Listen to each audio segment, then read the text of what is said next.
추운데도 불구하고 오늘 북콘서트 이렇게 함께 해주신 여러분들 진심으로 감사드립니다. 오늘 좀 춥지만 마음만은 따뜻해지는 그런 이야기 나눌 수 있는 시간 마련했는데요. 평소 여러분들 가족분들, 아버님, 어머님, 자녀분들하고 소통 많이 하시나요? 대화 많이 나누세요? 안 나누시나요? 참 각박해지는 현실 속에서 사실 나를 보듬어주고 잡아주는 그런 역할을 하는 게 바로 마지막 최후의 보루가 가족이 아닐까라는 생각이 드는데요. 오늘 위대한 아버지들의 가슴 뭉클한 마음의 이야기, 눈물의 이야기 함께 나누시면서 공감하시고 느껴보시는 그런 시간 되셨으면 좋겠습니다. 오늘 함께 해주신 여러분들을 위해서 저희가 깜짝 선물도 준비를 했는데요. 깜짝 선물은 여러분들 함께 하시고 난 이후에 마지막에 제가 살짝 알려드리도록 하고요. 그리고 오늘 콘서트 참여를 신청을 해주신 그 최초 5분께도 저희가 이제 선물을 드리려고 하는데요. 나중에 콘서트 이후에 제가 안내해드리는 대로 선물 받아가시면 되겠습니다. 자, 영등포문화재단과 대림정보문화도서관이 주최하는 2016 신년 북콘서트, 이제 오늘의 주인공을 만나봐야 될 텐데요. 연세대학교 의과대학 교수를 시작으로 이화여대 부속 동대문병원 비뇨기과 과장, 독일 류르베크 의과대학 연구교수, 스웨덴 바르셀로나 대학교 의과대학 연구교수, 대한비뇨기과학기 이사장을 거쳐서 현재 한국전립선관리협회 회장이시자 강남 차병원 비뇨기과 교수이신 전립선 전도사 권성환 교수님을 큰 박수로 맞아주십시오. 이야기 나누시게 됐는데요. 네. 오시는데 불편함은 없으셨나요? 잘 왔어요. 잘 오셨습니까? 오늘 그 선생님의 인생의 이야기, 또 가족들과의 소통의 이야기, 자녀들의 효에 관한 이야기, 또 교수님이시기 때문에 의학에서 또 어떤 길을 걸어오셨는지 그런 여러 가지 이야기들을 나누게 될 텐데요. 오늘 토크 이후에 또 그 교수님께 개인적으로 또 이런 부분이 좀 궁금한 점이 생기셨다고 하시는 분들은 또 저희가 기회를 드릴 테니까 마이크를 드리면 또 질문하시는 시간 같이 가져왔으면 좋겠습니다. 자, 먼저 제가 앞서 시작하기 전에 동영상을 하나를 틀어드렸죠. 저 아버지 마음에 관련된 내용이 담긴 동영상이었는데요. 아버지 마음이라는 책이 있고요. 아버지 눈물이라는 책이 있습니다. 다 권성원 교수님께서 집필을 하신 책들인데요. 자, 교수님, 이 두 권의 책은 어떻게 집필을 하시게 되신 거죠? 우선 우리 여기 오신 분 중에 아마 어쩌면 저를 아시는 분도 있을 것 같습니다. 제가 이 영등포에 오게 된 거는 한 13년 전부터 영등포 보건소에서 매년 그 배뇨장애로 고생하는 어르신들을 무료 진료를 해오기 10몇 년째입니다. 그래서 역대 부총장님이 저 모르고 간첩이고요. 또 보건소장님들도 저 모르고 간첩입니다. 그래서 그동안에 수천 명을 저희들이 진료를 했고, 네. 또 아마 한 3, 4천 명 되지 않을까 생각하고, 그동안에 또 이분들한테 우리가 시혜한 진료액수도 매덕될 것 같아요. 네. 그래서 아마 그래서 부총장님이 아마 이런 기회를 만들지 않았나. 영등포를 위해서 정말.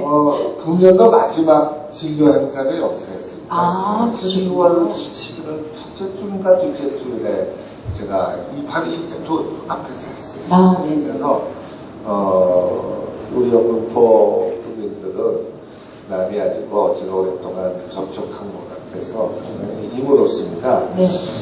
근데 이제 제가 저 팔자가 이상해서 전부터 글쟁이 아닙니다. 저 아주 철저한 칼잡이 의사입니다. 한 번도 외도 안 하고 인턴 레지던트 끝나고 의무적으로 해군 가서 3년 동안 공부하고 소정으로 인턴해서 외도 한 번 없이 대학에서만 저 칼만 잡고 왔는데 어떻게 하다 보니까 제가 이제 그 노인봉사 재단을 하나, 법인을 하나 운영을 하게 되고, 네. 전국을 누비면서 무료 진료를 했는데, 또 정부에서 또 무슨 잡지를 하나 내야 된다고 해서, 네.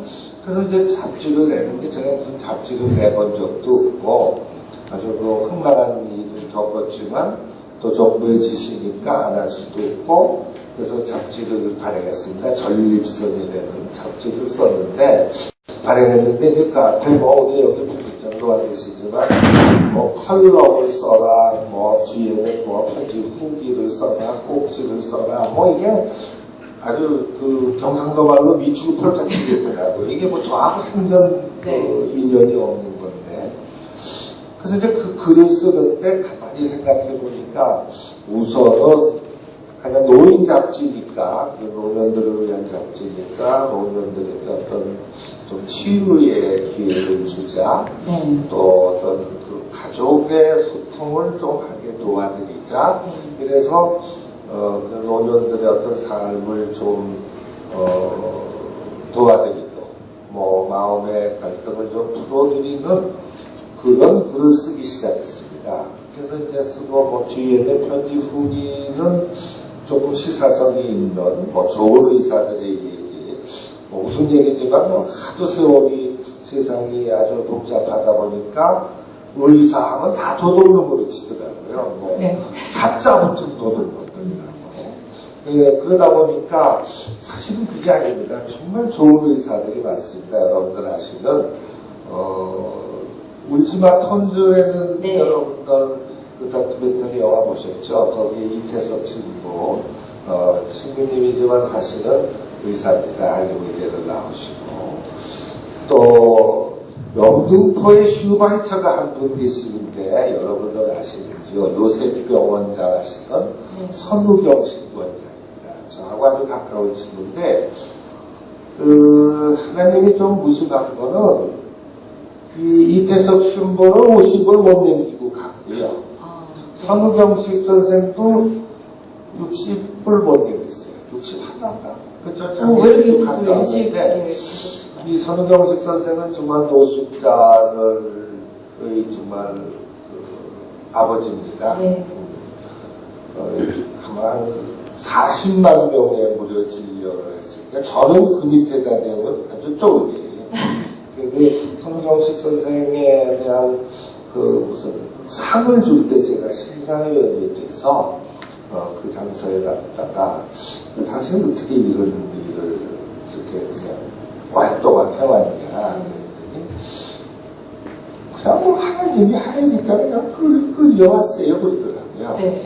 그래서 그런 좋은 의사들이 있거든요. 또 여러분들이 아시다시피 요새 뭐 정치하는 의사들도 나와서 지금 좀 속상한데 사실은 진짜 대통령 같은 의사도 있었습니다. 여러분들 세계보건기구 아시죠? WHO에 우리나라 사람으로 사무총장을 한 이종욱 박사라는 분이 계십니다. 그분 아주 저에게 어떻게 돼서 굉장히 후원자였습니다. 지금 살아있었으면 제가 뭐 경제적으로도 그렇고 뭐 이 협회 끌고 가기가 아주 쉬웠을 것 같아요. 근데 1년 만에 제네바에서 뇌졸중으로 돌아가셨어요. 근데 이렇게 좋은 의사들도 있다. 근데 그런 글들을 쓰니까 주위에서 어떻게 하여간 그 책을 좀 내봐라. 근데 저는 이제 꼬신 사람 중에 한 분이 이어령 선생님입니다. 아까 영상에서도. 이어령 선생님은 유아에서 30년을 같이 유아대학에서 근무를 했고 또 온 집안에 주치의를 하다 보니까 뭐 늘 그래요. 그래서 야구 칼제비 돌파리 치고는 괜찮다. 야구 책 좀 내라고. 근데 저희 마누라가 막 반대가 하는 거다. 저는 그게 주체없이 밤에 선천되고 저 글도 아닌 거를 무슨 그런 소리를 하냐고. 최박도 많이 받았죠. 근데 또 결정적인 거는 아까 잠깐 영상에 보여드린 최우석 선생님은 제가 아주 존경하는 분인데 중앙일보 주필을 하신 분입니다. 의사장까지 하시고 삼성경제연구소 어떻게 보면 오늘날 삼성이 있기까지의 경제 멘토입니다.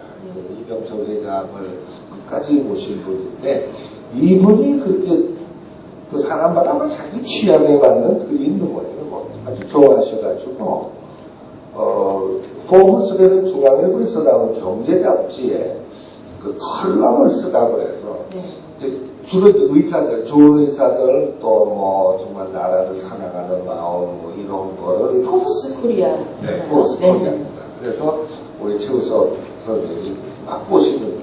야, 그 원고가 넘쳐나는데 뭐 한 번 내지 않냐. 그래서 그 4년 전에 아버지 마음이라는 책을 냈는데 의외로 많은 분들이 또 이건 뭐 자선 출판이니까 그냥 책을 하나 냈는데 꽤 팔렸어요. 그래서 그 선무당 사람 잡았다는 얘기를 들었습니다. 제가 야, 너 선무당에 사람 잡았다. 7천만 원의 인세를 벌었습니다. 그래서 고스란히 우리 협회에 기부를 했습니다. 그런데 금년이 20년입니다. 또 뭐가 또 쌓이니까 주위에서 우리 이사들이 그 꼬시는 거예요. 책을 한 번 더 냈죠. 너 장사 한번 하시오. 저 분명히 여러분들한테 얘기는 저 작가 아닙니다. 저 그냥 의사일 뿐입니다. 잠깐 제가 조금 덧붙이자면 이 책의 판매 수익금은 전부 상감역지에 계신 배뇨장애로 고생하시는 어르신들을 위해서 전에 기부가 되는 그런 책입니다. 그러니까 아까 7천만 원의 인세가 이제 들어오셨다고 하는데 그것도 전부 다 이제 기부를 하셔가지고 무료 진료를 하시는데 이제 사용을 하신 그런 금액이 되겠습니다. 그래서 여기 오늘 북콘서트에 나오면서 무슨 여기 나왔다고 해서 출연료는 안 받는다. 재능 기부다. 대신 내가 여기서 책을 여러분들이 사줘서 들어온 돈은 고스란히 영등포의 할아버지들을 위해서 쓴다. 그래서 제가 책을 팔 거라고 있어요. 괜찮죠? 네, 고맙습니다. 역시 여러분들도 화끈하십니다. 그래서 하여간 우선 근데 노년이 되면 저도 이제 늙어갑니다. 뭐 손주를 두고 저도 80을 바라봅니다. 곧. 그런데 이 가족이라는 게 절대로 가족이 없으면 안 됩니다. 가족 근데 노년이 되면은 잘 삐껴요.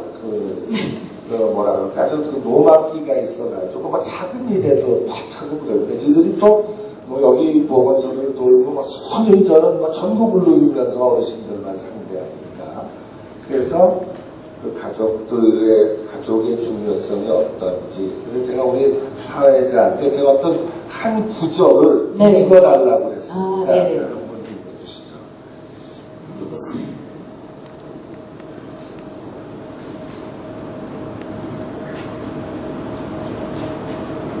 아버지 마음에 가족은 인생의 산소입니다라는 이제 소제목의 글 중에서 한번 낭독을 해드릴게요. 돌이켜봅니다. 독신, 홀가분한 인생이겠죠. 마누라와 자식도 없으니 걱정거리도 없고 때로는 좋은 데도 있겠죠. 그러나 늙고 병들었을 때는 그래도 가족만큼 소중한 게 어디 있겠습니까? 한 말씀 올립니다. 앙망대고 바가지 긋는 마누라, 그래도 있는 게 맞습니다. 제 밥벌이도 못하는 아들 녀석들, 그래도 있는 게 낫습니다. 친정 것은 무조건 가져만 가려는 딸년들, 그래도 있는 게 낫습니다. 시부모 알기를 우습게 하는 며느리들, 그래도 있는 게 낫습니다. 딸 속썩이는 사위 녀석들, 그래도 있는 게 낫습니다. 분명히 가족은 인생의 산소입니다. 뭐니 해도 가족은 소중히 지켜야 합니다. 라는 문구였습니다. 그러면 이런 것들이 아마 좀 노년들에게 전달이 되지 않았나 그렇게 생각합니다. 지금 그 얘기는 주한 네덜란드 초대 대사를 한 분이 어떻게 인연이 돼서 제가 주치의가 되고 저를 아들같이 생각하고 의형제 평생 독신이었어요. 그래서 이분이 제 인생을 바꿔놓을 만했죠. 제가 해군에서 제대하는 날 일본에서 자기도 정년 퇴임을 하면서 돌아가면서 한국에 일부러 들렸어요. 국립 암스테르담 대학에 너를 데려가야겠다. 너는 가고 싶은 마음은 굴뚝인데 호르몬이를 제가 모시고 있어서 못 갔어요. 독신으로 돌아가셨어요. 그래서 그날 쓴 글입니다. 자, 아까 잠깐 소개를 해드렸듯이 개관으로 그 잡지 전립선지를 발행을 하고 계신데 10년 넘는 세월 동안 계속 발행을 하고 계시거든요. 이 발행 부수가 엄청나다고 들었어요, 교수님. 한 120페이지짜리인데 아마 그거 밖에 나가면은 지난 가을호가 하나 있을 겁니다. 기획안으로 했는데 35만 부를 발행을 했거든요. 근데 이게 또 이제 발송비도 아트지 노인들이 어르신들이 보니까 또 종이가 좋고 뭐 색도도 좋아야 되는데 뭐 좋은 종이를 써야 된다는데 좋은 종이라는 게 무겁더라고요. 무게도 좋은 종이니 나쁜 종이니 나거든요.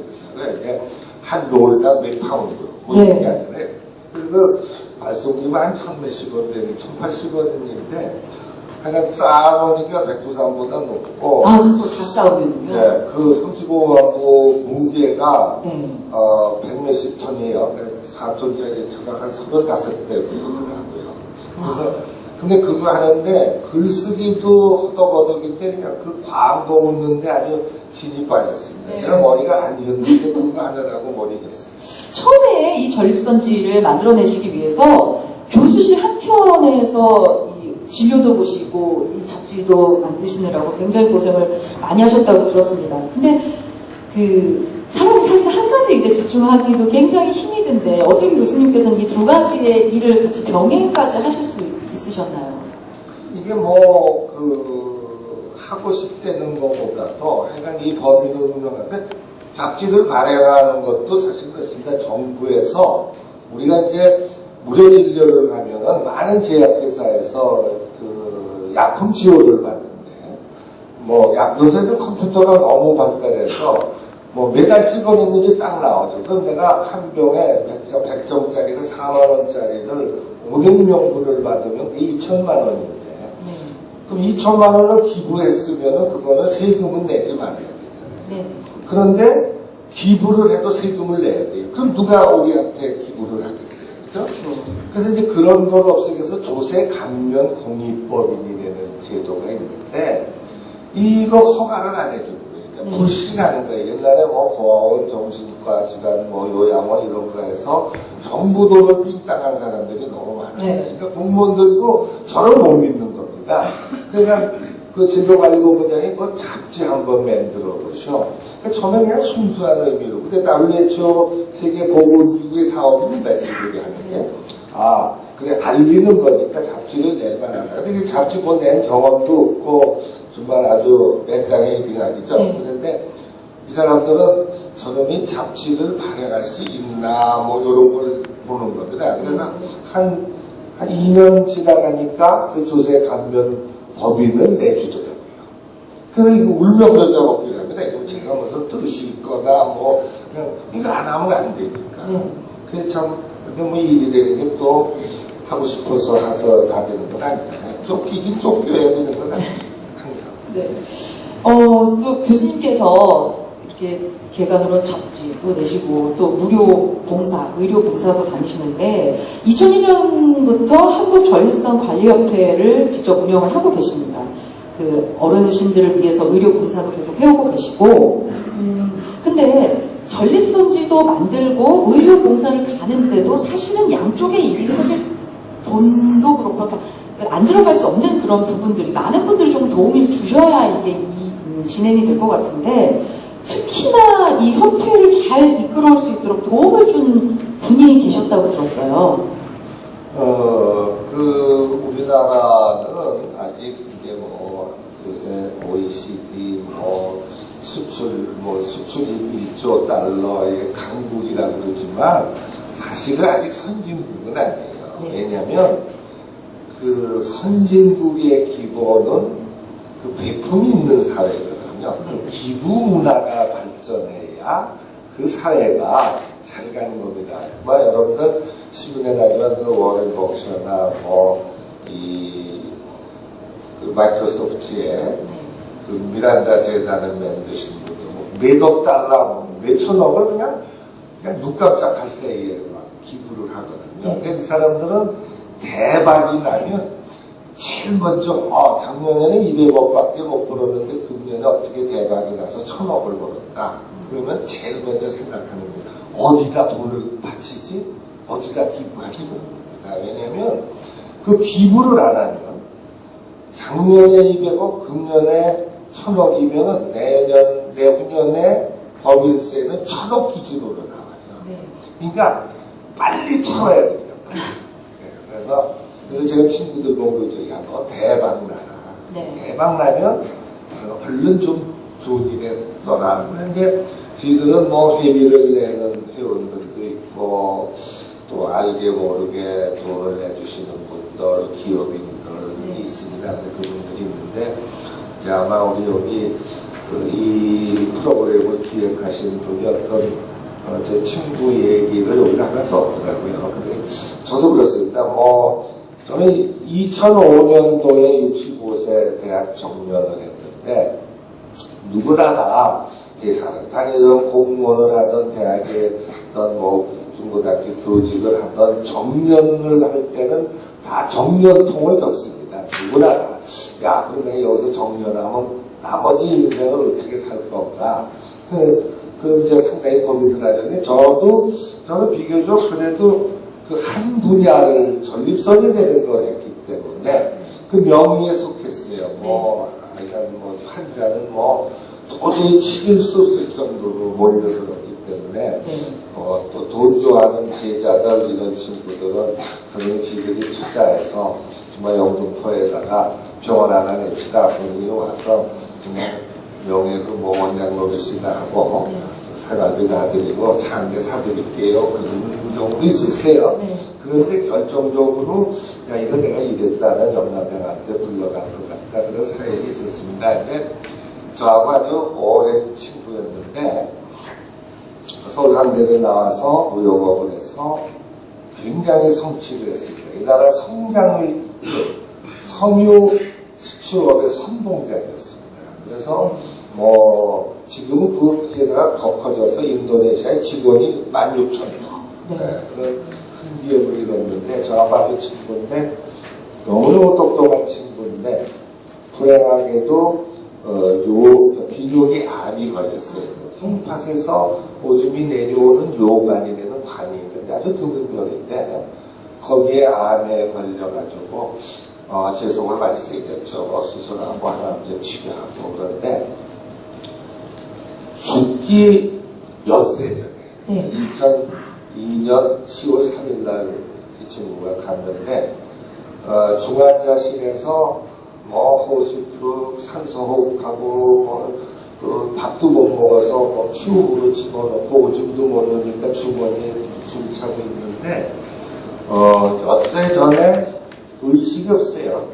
그 백지를 가져오라고 동생 보고 그러니까 동생이 백지 갖다 주니 지금 서초동에 짓고 있는 그 설계도를 가져와라. 네, 건물 설계도. 네, 건물 설계도를 가져와라. 그러더니 거기 2층에다가 이렇게 동그라미를 하고 이거는 권성원이한테 줘라. 저놈이 꼰대들을 돕는다고 서치고 돌아다니는데 저거 방위대도 하나 있어야 되니까 요거는 고놈한테 줘라. 그리고 엿새 후에 죽었어요.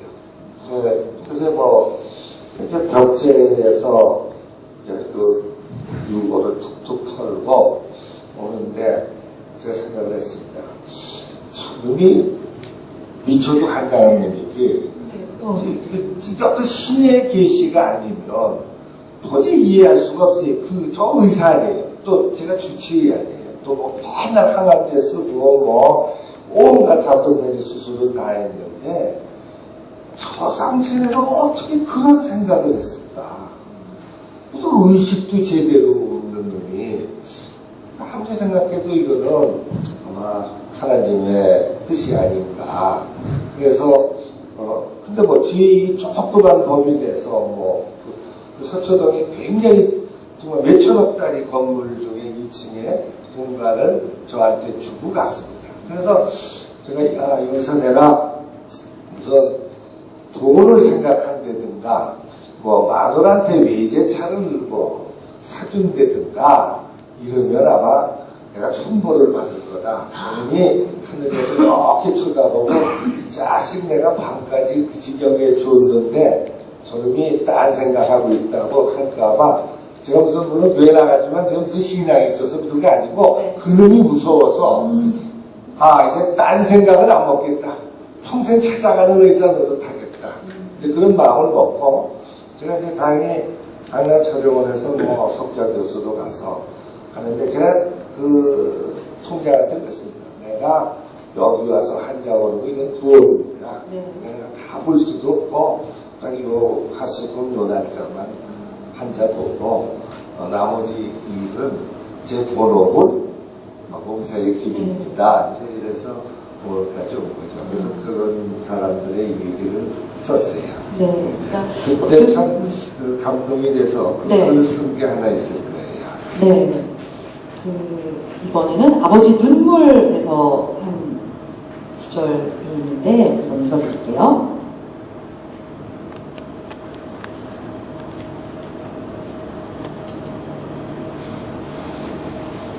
죽은 친구가 산 친구를 살립니다. 라는 제목의 글입니다. 짐 정리를 끝내고 직원들이 퇴근한 사무실에 혼자 앉아 지는 해를 바라봅니다. 아무리 생각해도 불가사의한 일입니다. 신의 계시가 아닐 수 없습니다. 죽음의 문턱에서 가물가물한 의식 속에서 가쁜 숨을 몰아쉬며 말도 못하면서 어떻게 저에게 사무실 기증을 생각했을까? 그 상황을 생각하니 감동을 떠나 전율을 느낍니다. 조용히 결론을 내립니다. 앞으로 남은 생에는 무조건 어르신들을 돕기로 합니다. 그 깐깐한 친구가 저 높은 곳에서 늘 지켜볼 생각을 하니 은근히 겁이 납니다. 딴짓하다가는 벌 받을 것 같아 스스로 다짐을 합니다. 사는 날까지 전도사의 길을 가기로 하자.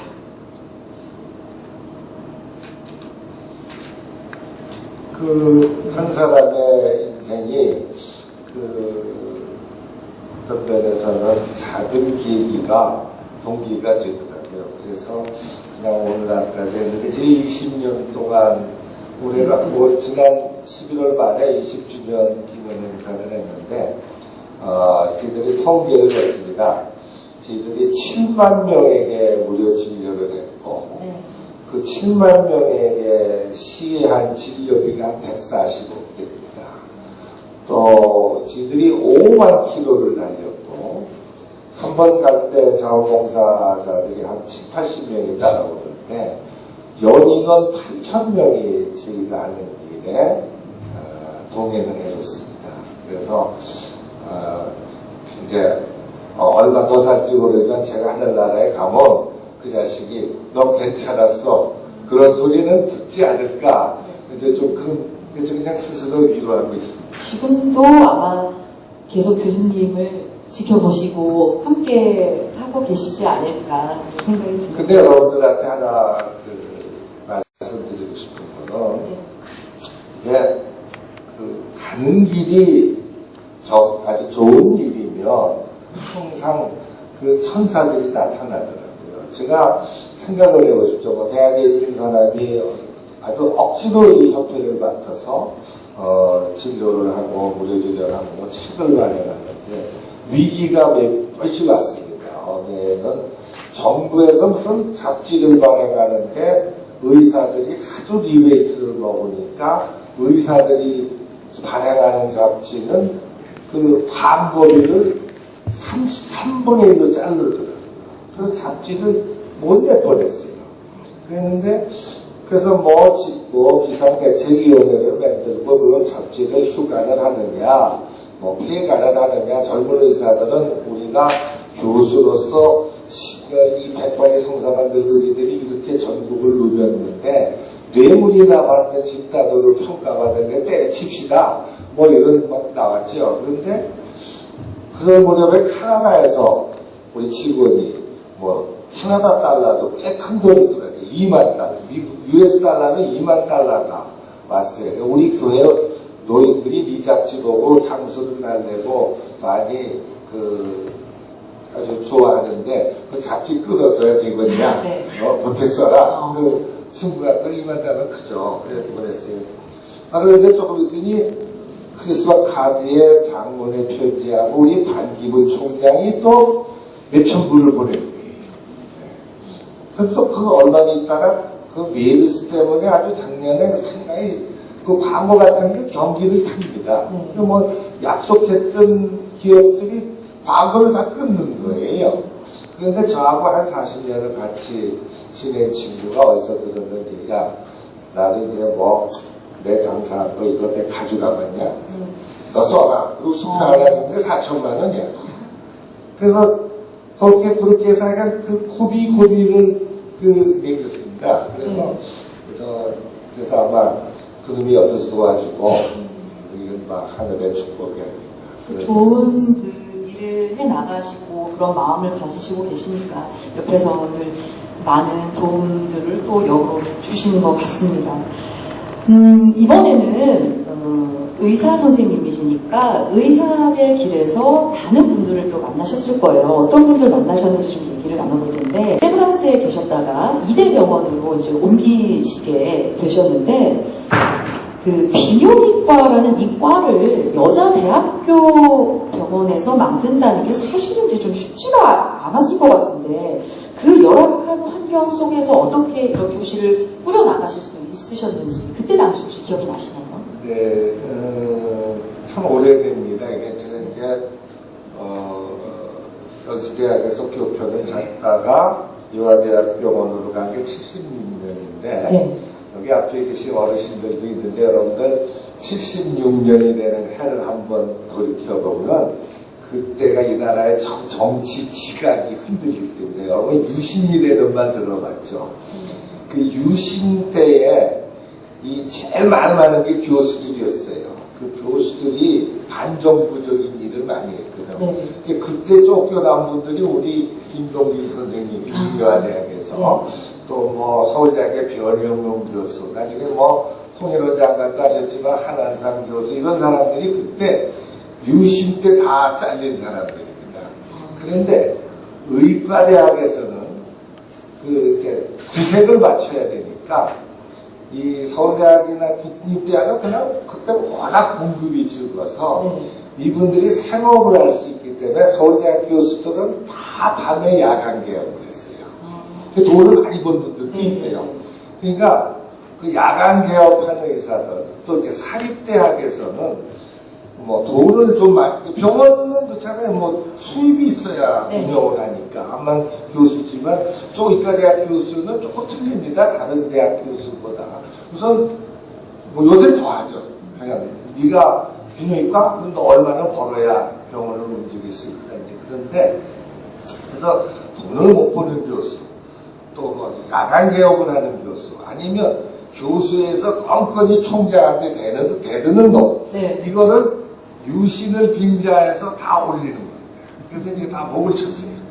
그래서 그때는 각 대학의 뭐 중앙정보부, 보안사, 정보요원들이 짝깔렸어요. 근데 어느 날 제가 수술하는데 그 의료원장실을 찾는 겁니다. 그래서 저는 제일 쫄자, 제일 쫄자 교수인데 그 높은 분이 뭐 지들 하나님 같은 분인데 그 저를 찾는데 저를 찾을 리가 없는데 그래서 이제 그 뭐 수술한다고 못 내려간다 그랬더니 또 연락이 와서 할 수 없이 이제 주수한테 맡기고 갔어요. 그랬더니 우리 총장이 이제 의료원장이 있고 옆에 조그만 노인네가 있는데 저는 키가 1m 82cm인데 이번에 1m 58 뭐 그냥 저보다 엄청 작아가지고 작은 분이에요. 근데 딱 앉아있는데 그냥 눈이 아주 바짝바짝 하시더라고요. 그런데 딱 들어가자마자 조용하게 저한테 이화대학으로 가줘야겠어 그러더라고요. 그분께서요? 아니 우리 왕초. 우리 왕초가 생각을 그러려면 뭐 어디도 보내려면 뭐 불러서 정식으로 이런 일이 있으니까 절차가 되고 내년부터 뭐 가시오인데 그게 아니고 당장 이화로 가야 되는데 그 말도 안 되잖아요. 근데 놀라운 거는 귓속말로 하는 거예요. 왜냐하면 그냥 뭐 그 당시에 중앙정보부 보안사 이런 데서 그냥 정보원들이 학교에 쫙 깔려있는 거예요. 그러니까 조용하게 너는 가야 된다. 근데 저는 아주 재수없 붙은 겁니다. 이 사건이.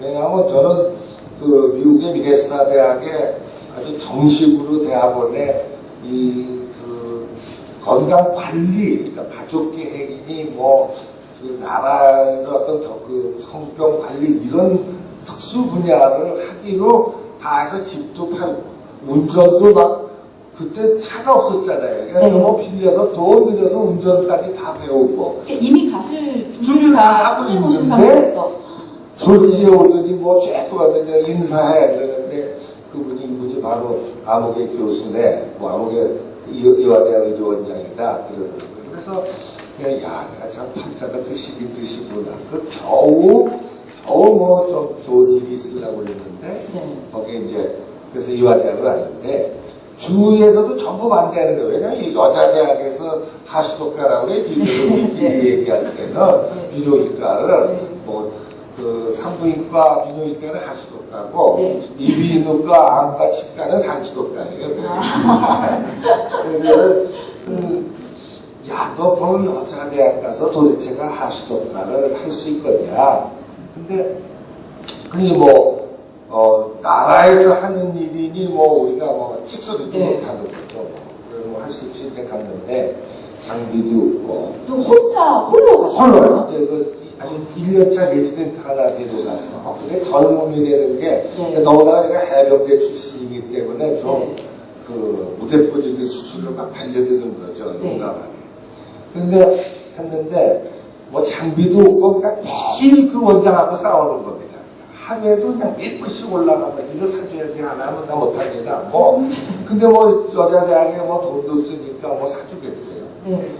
그리고 기구들이 있어야 될 텐데. 수술비. 돈 없고 이제 원장님은 장비도 안 사주고 무슨 환자를 보내는 겁니까? 그랬더니 그래서 이제 6.25 때 미국에 있는 그 스크랜튼 재단이라고 이화를 모는 재단에서 막 그 수술 장비 같은 거를 무대기로 보내는 게 창고가 있더라고요. 거길 뒤졌더니 쓸만한 기구들이 얼마든지 나오는 거야. 그걸 다 새로운 녹을 닦고 수술 장비를 만들어서 수술을 하고 그러니까 이제 돈이 들어오는 거죠. 그래서 이 원장이 저놈이 저 뻑다리 자식이 자기 좀 자존심도 상해. 나불면 이렇게 원장님이신데. 원장님이신데.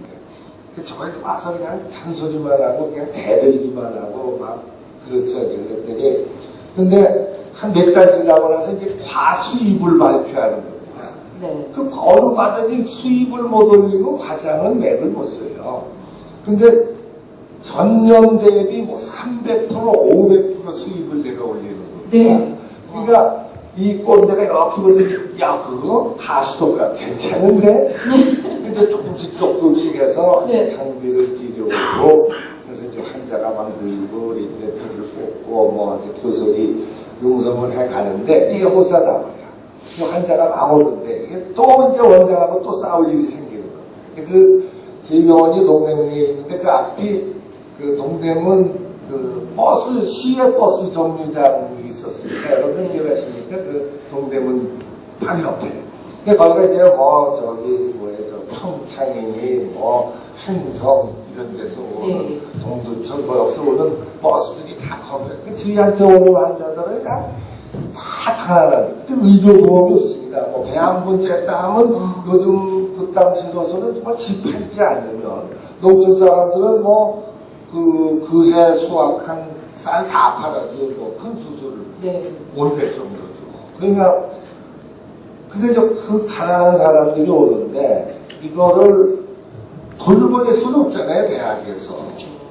그냥 올라가서 이제 근데 한 20% 10% 이렇게 깎아주는 거는 원무과장 가끔 소주 사주고 어딨어 돈 없으니까 이거 한 20% 깎아주지 근데 요즘에는 그게 불가능해요. 요새는 컴퓨터가 있어서 저게 그거 안 돼요.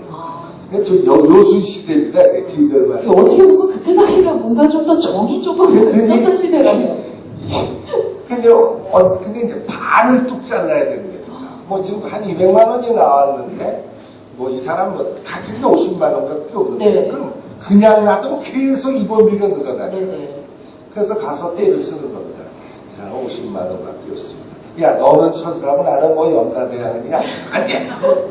맨날 야단을. 근데 그것도 뭐 일주일에 한 번, 한 달에 한두 번이면 괜찮은데 이게 매일 싼 아, 그걸 하는 사람은 돈이 없는 것 같아요. 근데 심지어는 그 어떤 이제 좌의정부에서 부대찌개 하는 집에 주방 할머니인데 신장 결핵이 걸렸어. 네.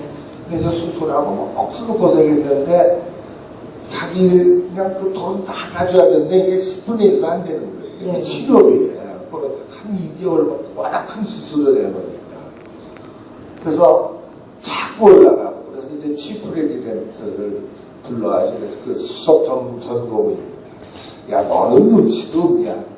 저 그냥 놔두면 어떡하냐? 계속 돈만, 네. 수료비만 입원비만 올라가는데. 근데 저 알죠? 자식들 눈치 있는 놈은 한 놈도 없어. 그냥 다 갖고 나가는 거예요. 그 치프는 알아요.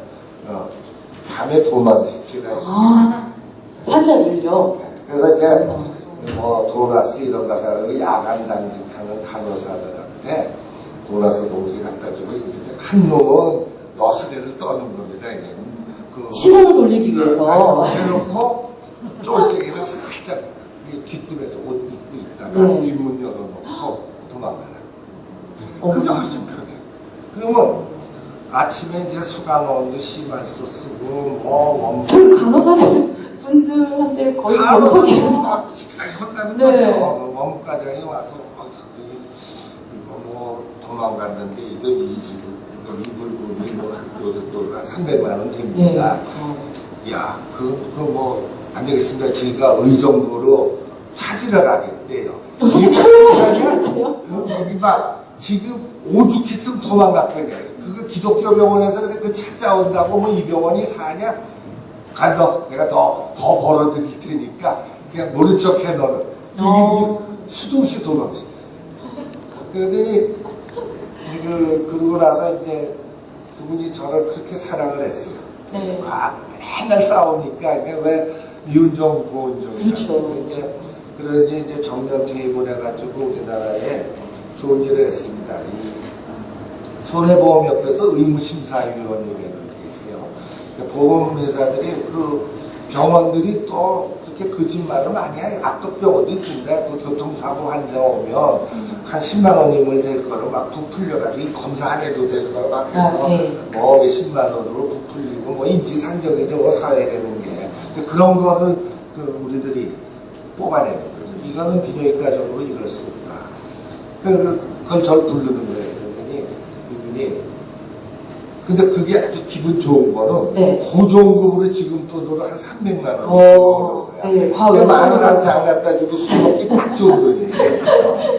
그래서 이제 네. 그래서 싸움도 많이 하고 그런 인정을 베푸고 그 선생님 이야기를 썼는데 조금 감동이에요.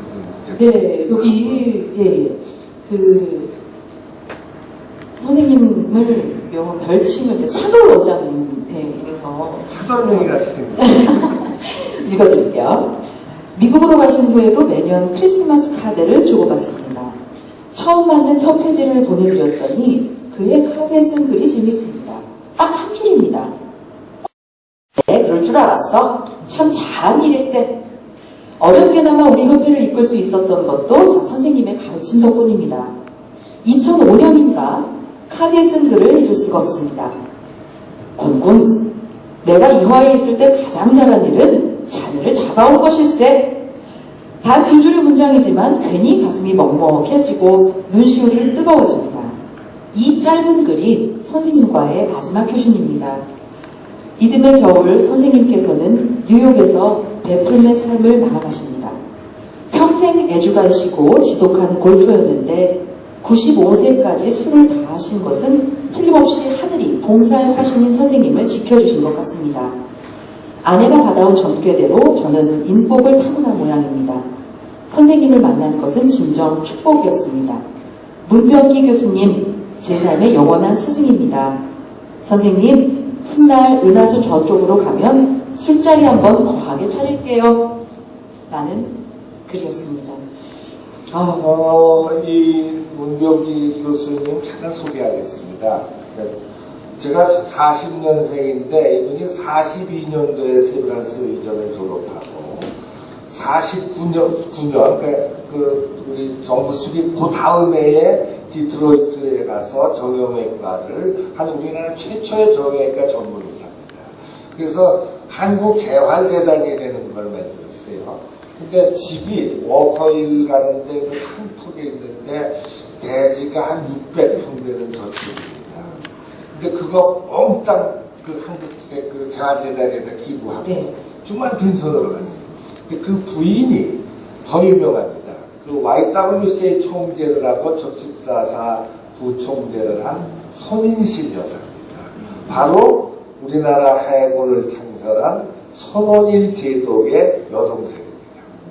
그래서 그 뉴욕에서 살던데 정말 그 하늘이 봐주신 것 같아요. 이분도 이제 얘 아주 무지무지하니까 손해보험에서 심사하면은 난 가서 환자 보고 수술해야 되는데 꼭 붙들고 그 저기 공평동 거기 가면 한정식 집이 많습니다. 이게 조만조만한데 거기 가면 점심인데 딱 소주 한 병.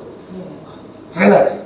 그러니까 저는 먹을 수가 없잖아요. 근데 대장 안 하면 야 왕년에 뭐 칼제비 치고 뭐 술 안 먹은 놈이냐 하고 뭐 강제를 얘기하는 거예요. 그러니까 소주 먹는데 하루에 담배를 5각 피우고 많이 피우고 제가 이제 싸우는 거예요. 아이 선생님 이제 이건 끊으십시오. 술을 끊으တဲ့소리는 제가 못하겠고요. 담배는 좀 줄이셔야 됩니다. 그런데도 95세 사셨어요. 많은 분들. 그래서 이건 아마 근데 81살에 저 아프리카 말라위에 무료치료 그 봉사하러 갔다 오셨어요. 그래서 제가 그걸 막 싸웠습니다. 네.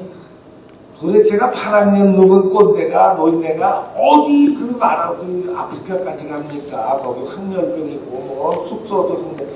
야, 그거 뭐 가서 이 핀란드 사람이 가서 뭐 좋은 일 하다 죽으면 그 이상 좋은 일이 어디 있네. 나 그냥 가서 뭐 죽게 되면 죽는 거지 뭐. 그럼 갔다 왔어요. 그 갔다 와서 지금 대접을 하면서 네. 그 제발 이제 좀 만용을 부리지 마주시오. 이팔 청춘 아니잖아요. 야 그래도 갈만하더라. 힘드시겠지만 그래도 그렇게 해서 봉사를 다녀오시고 남을 위해서 베풀면 삶을 그렇게 실천하시는 그것이 그 원장님 그 선생님께는 참 삶의 행복이자 기쁨이 아니었을까 또 그런 생각이 듭니다. 우리 그 교수님 의학의 길에서 그거 아세요? 우리나라 최초의 그 내시경 레이저 시대를 여신 분이 바로 권성원 교수님이십니다.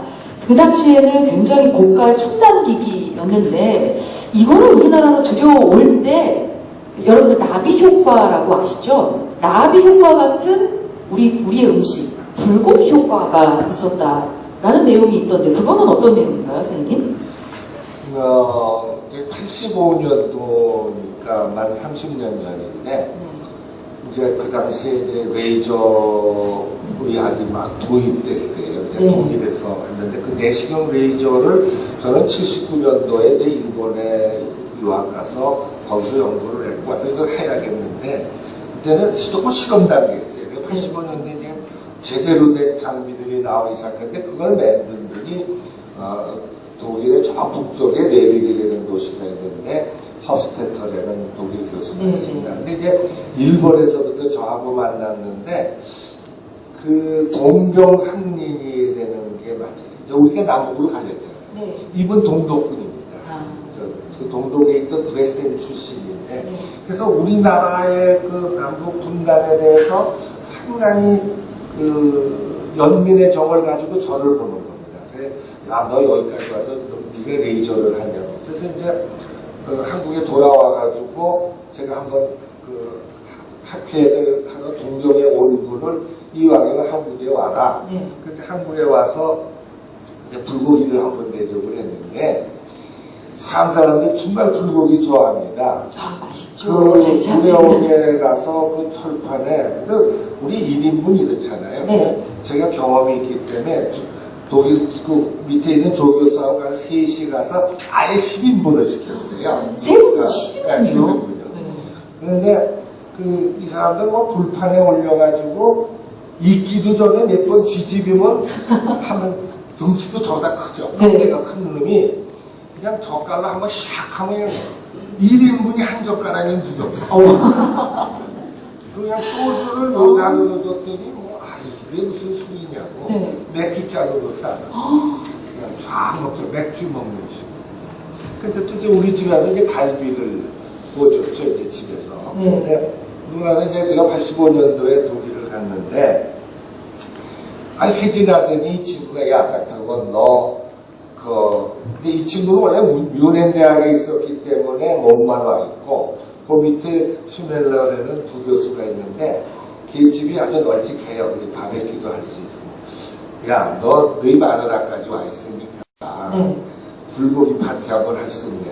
근데 제가 거절할 수 없는 게, 제 비행기 값 다 하고, 진짜 호텔에 지금 돈으로 100만원짜리 방에 습달을 묵는 겁니다, 제가. 네. 그걸 다 그쪽에서 다 배우시고.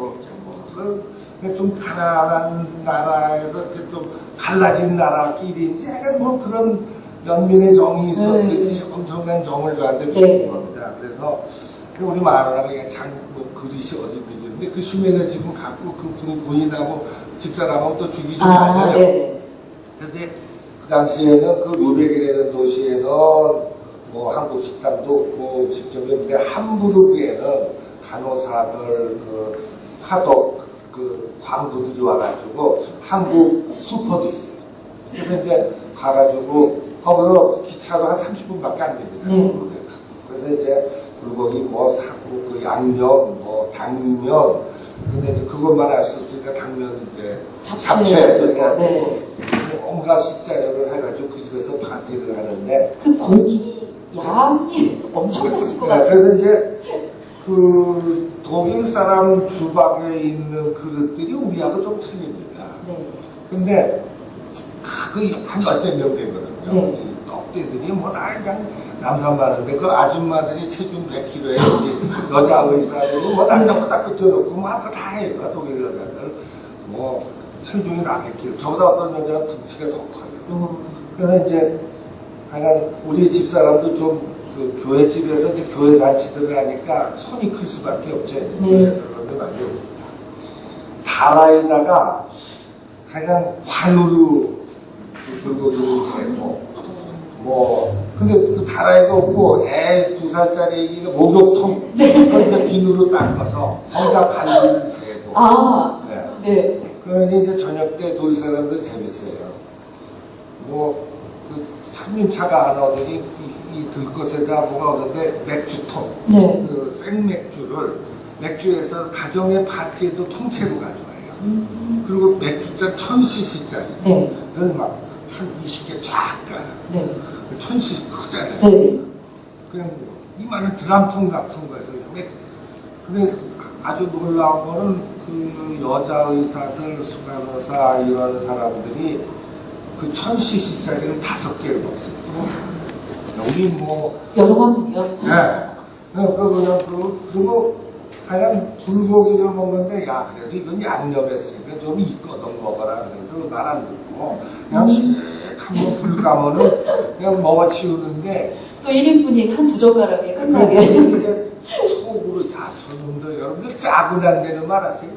그 급체라는 말 있잖아요. 우리 말 중에 그 짜고난 데는 말 있어요. 뭘 급하게 많이 먹으면 그래서 그 간호사 보고 야 가서 페스탈 좀 가지고 그 팩스트라는 회사가 독일의 제일 큰 회사니까 그랬더니 연락을 하더니 진짜 팩스트를 가져서 니들 이거 먹어라. 혹시 파티 잘해놓고 큰일 나는 급체라도 100인분 먹었다.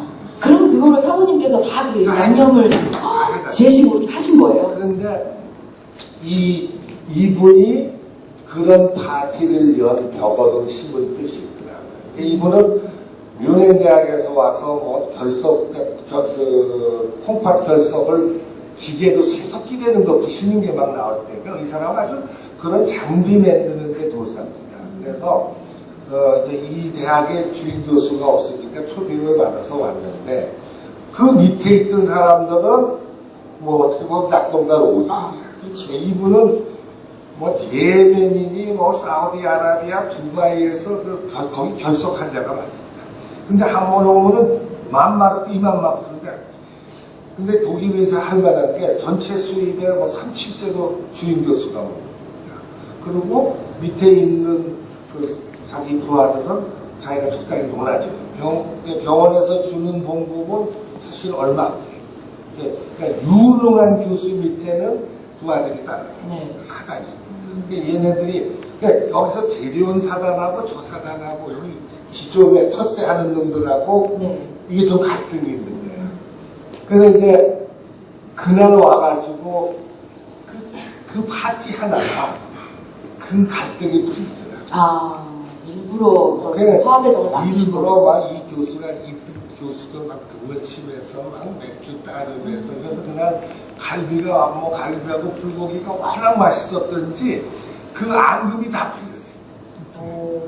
그래서 그 다음날 이제 주가 아주 조화를 이렇게 그 커피 브레이크를 하는데 뭐 지금부터 끝까지 뭐 풀고기가 그냥 아주 히트를 하는 겁니다. 네. 그래서 그 다음 2주일에 저를 요트 여행을 초대하고 그 기계를 거의 보통 우리가 20% 되는 가격으로 네. 병원에 사게 해주고 그래서 그 어떤 배품이라는 게 못하는 게 없어요.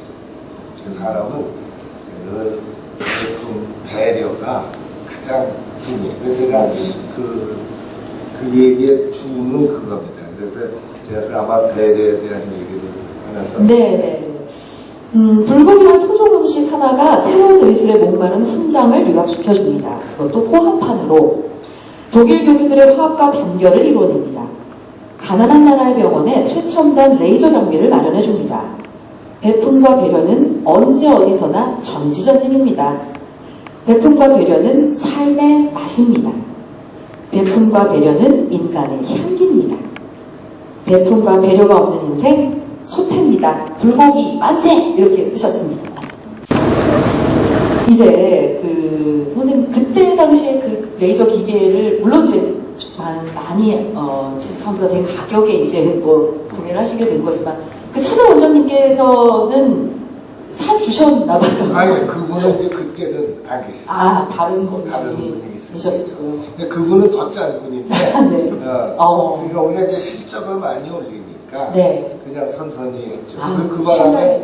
그 결국은 우리 동대문 병원이 노사관계가 아주 심하고 그래서 문을 닫았죠. 네. 여기 목동으로 갔거든요. 근데 그 새로 오신 분은 더 짠 분이었는데 우리가 그래도 워낙 네. 수입을 많이 올려주니까 네. 해주더라고요. 아, 다행입니다. 자, 선생님께서 그 동대문 이대병원에 30년을 계셨어요. 근데 아무래도 이제 동대문의 추억이 굉장히 많으실 것 같은데, 아무래도 동대문이다 보니까 거기 주변에 상인분들이 환자로 좀 많이들 오셨었죠? 혹시 기억에 남는 환자분이 계실까요? 그리고 책에 하나 썼는데, 이제 그 동대문이 앞에는 이제 그 시외버스 정류장이고, 그 옆에 이제 평화시장, 뭐, 청계천 상가, 동대문 시장이 다 있잖아요. 근데 이 여기에는 다 산팔 따라지들입니다. 그 북청물장수, 개성깍쟁이들, 뭐, 평안도 왈가닥들이 와서 이제 호목 장사도 하고, 뭐, 고물상도 하고, 뭐, 그거 다 장사를 하는데, 이분들 정말 존경해야 됩니다. 제가 여기 쓴 분인데, 보통 이제 거기 저한테 오는 환자들이 올 때는 뭐 아주 난무한 그 잠바에다가 쾌재하게 옵니다. 그러면 이제 예를 들어서 내시경 검사 같은 거 하면 근데 지금 또 한 30만 원 된대요. 근데 보험이 안 됩니다. 미국은 내시경 검사하는데 한 1,000불 들거든요.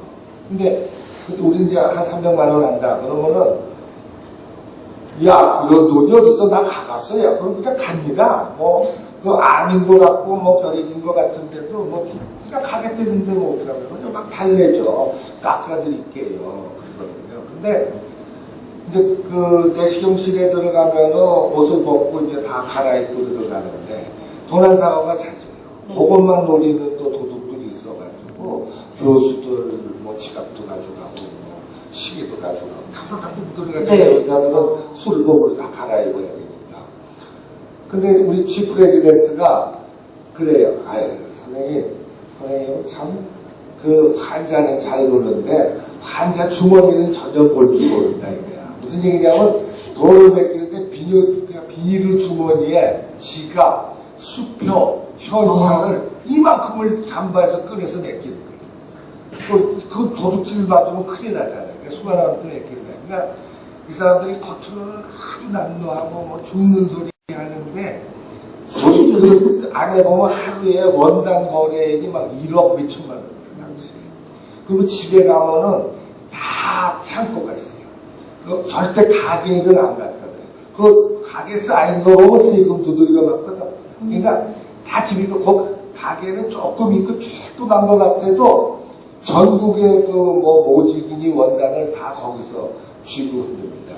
근데 이분들이 제가 그 쓴 환자는 결핵으로 이제 저한테 수술을 받고 그랬는데 그 짠 구두쇠가 하여간 뭐 저하고 이제 친해졌죠. 그런데 이제 이 사람들, 그러니까 북촌물장소나 한경도나 이 평안도 뭐 이래서 38선을 넘어온 사람들의 특징은 첫째는 그 공산주의에 대한 아주 그 공포감이 아주 머릿속에 박혀 있습니다.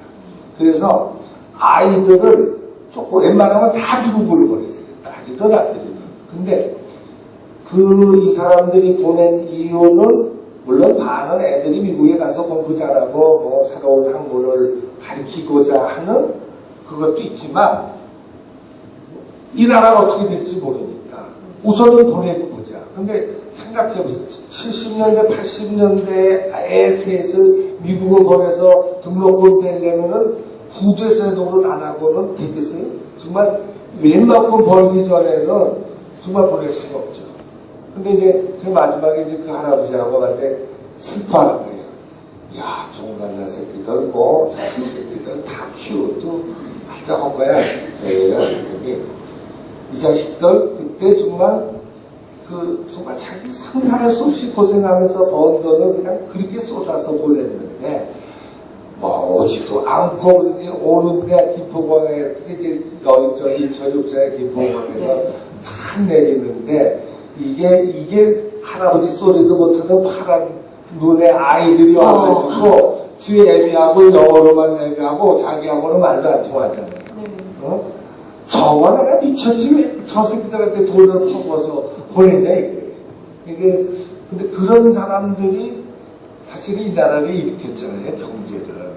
근데 그 자식들은 아버지 오히려 막 꾀죄죄하고 그러니까 자기 서양 여자하고 난 자식들하고 와서 우리 말도 못하고 뭐 어떻게 보면 자식들은 홀대하죠, 할아버지. 그냥 체면 차리러 왔다든가 신고 한번 하고 가버리는 거죠. 참 동대문 시장에 있던 우리들 세대의 그 아버지들 참 불쌍해요. 네. 그래서 저도 이제 이 책을 쭉 이제 살펴보면서 저희 세대에서도 몰랐던 그 어르신들의 세대에 대한 이야기들 좀 잘 사실은 알아가야 되는데 몰랐던 그런 부분들을 좀 많이 알게 된 그런 책이었습니다. 저는요. 그 선생님 글 중에 좀 자주 이렇게 나오는 문구 중에 하나가 사나이의 눈물은 전염이 잘 된다 라는 이제 문구를 많이 쓰시는데 환자 아버지의 그 먹먹한 부성애 때문에 그 교수님께서도 눈물 이렇게 지으셨던 순간이 아마 있으셨을 것 같은데 가시고기 같은 자식 사랑을 보여주셨던 분들의 일화가 좀 궁금하거든요. 아버님들. 가시고기와 같은 사람들이 뭐 사실 우리나라 아버지들 같이 대단한 사람들이 없습니다. 네. 이제 제가 이거는 뭐 비뇨기과 환자라기보다도 제 아주 가장 친한 친구의 얘기인데 아버지 마음이라는 책에 첫 번에 쓰면서 제가 제목을 위대한 아버지라고 붙였습니다. 네. 그러니 상당히 큰 기업인인데 아들이 고려대학을 다니다가 군대 가서 휴가 나왔다가 교통사고로 식물인간이 됐어요. 그래서 이제 경희대학병원에 있는데 이제 저희들이 그 시작이 어떻게 되냐면 2011년 3월 달인데 뭐 며칠 전부터 거기서 몇월 며칠 날 잊지 마라. 수첩에다 적어놔. 그리고 세련마하고 같이 와. 이래서 무슨 날인가 그랬더니 이 친구가 77세 희수라고 그러죠, 희수.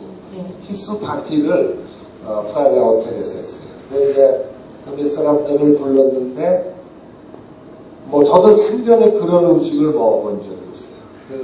주위에 있는 좀 기억하는 사람들이 이게 아마 1인당 4,500달러짜리가 될 것 같다. 중국 요리인데 잘 생전에 보지도 못한 음식을 먹고 그러더니 이제 자기가 마이크를 잡더니 자기가 호명하는 사람은 좀 일어나셔 그러더라고요.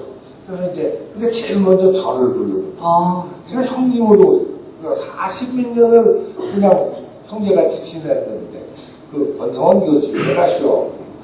저 늙은이가 저걸 왜 그러나. 그리고 일어났어요. 그랬더니 비서가 오는데 이런 아주 예쁘게 포장한 선물을 하나 주고 몇 사람을 놀아주더니 뭐라고 그러냐면 이분들이 내가 오늘까지 죽을 고비를 넘기고 그럼 77세를 살게 해준 사람들이다. 근데 거기에 부를 때는 집사라는 여성도 하나 있었습니다. 그래서 이상하다. 근데 집으로 왔는데 그걸 끌어보니까 금덩어리야, 금덩어리. 한 400, 금값이 꽤 올랐어요. 네. 그래서 한 돈이 20만 원인가 그런데 네.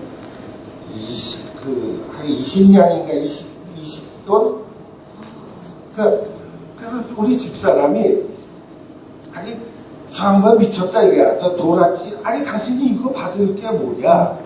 그래서 전화를 했죠. 밤에. 아니 형 돌았어? 이게 뭐야? 이거 뭐라? 이거 뇌물이야 뭐야? 그랬더니 야 받으려면 받아. 넌 봐 내가 주었어 받는 거지 그러더라고요. 그래서 이제 그 일이 있고 나서 이제 내가 무슨 얘기인지 알겠다. 그래서 그 얘기를 썼습니다. 그 아들이 교통사고를 입어서 경희대학에 이제 중환자실에 입원했는데 말도 못하죠. 의식도 없고. 그 아주 독실한 크리스찬인데 매일 가서 기도를 하는 겁니다. 근데 이제 우리가 같은 로타리를 했는데 우리 로타리안들이 그래도 우리 아무개 회장 아들이 저렇게 있는데 돈이 없는 게 아니지. 돈이 얼마든지 있지만 그래도 우리 정성을 표하자. 그래서 한 50명이 돈을 거두니까 돈 1,000만 원이 된 거예요. 그래서 거기 좀 많이 낸 사람도 있고. 그러니 우리 제일 큰 형님이 네가 돌팔이니까 거기 대표로 네가 며칠 가라. 그래서 이제 저는 1,000만 원을 들고 경희대학병원을 간 겁니다. 이때.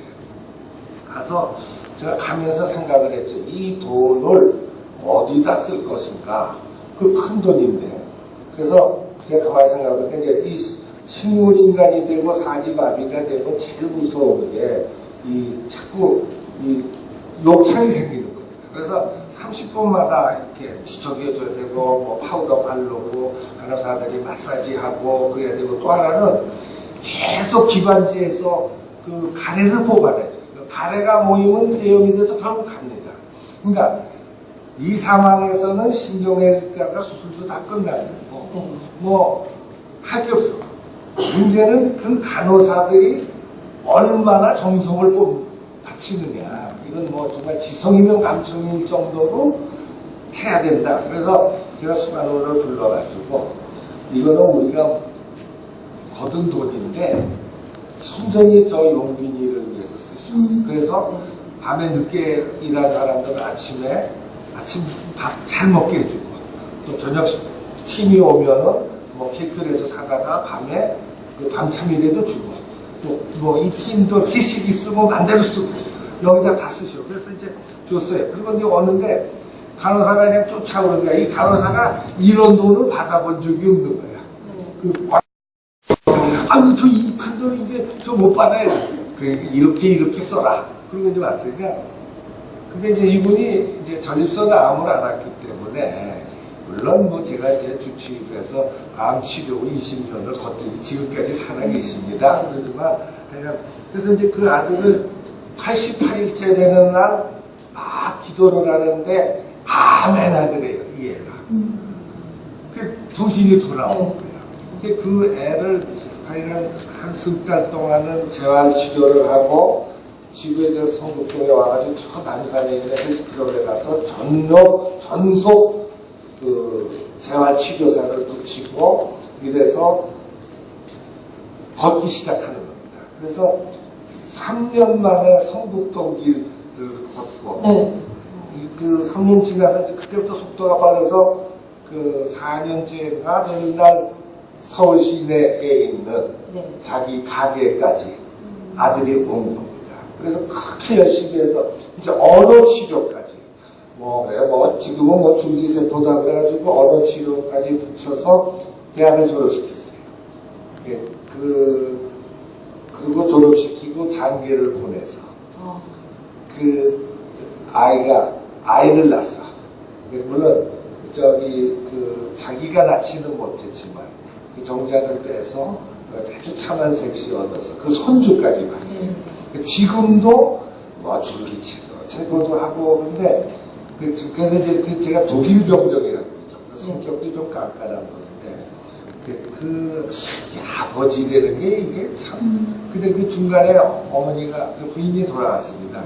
근데 그 아들 결혼식 날 지들이 이제 장충교회에서 했는데 그 들어갈 때 흑흑 하는 소리가 사방에서 울렸어. 그 상황을 우리가 너무 알기 때문에 저 신문인간이 걸어서 신부를 데려가는 걸 볼 때 그 부인들이 우는 거는 그 친구가 죽었기 때문에 그 부인이 돌아가셨기 때문에 그 마음을 알기 때문에 이제 그런 거였죠. 그렇게 자식집은 가시곡이 이상했어요. 그래서 그 여러분들 뭐 실명은 밝혔습니다. 책에다가 명동 돈가스 사장입니다. 정말 큰 사업. 네. 책 내용에 그 선생님께서 만나셨던 그런 많은 아버님들의 이야기, 자녀분들의 이야기 쭉 다 나와 있으니까 여러분들도 한번 이렇게 쭉 보셨으면 좋겠고요. 아버님들의 부모님의 자식에 대한 이러한 정말 하야 같은 사랑을 보여주신 그런 내용뿐만이 아니라 우리 자녀 세대에 비해서 또 선생님이 생각하시는 21세기형 효도가 있다고 하세요. 어떤 게 21세기형 효도인가요, 선생님? 그 동영상을 하나 보여주는 거죠. 그치? 좀 시간이 괜찮아요? 아니, 지금 10분으로 넘어왔는데.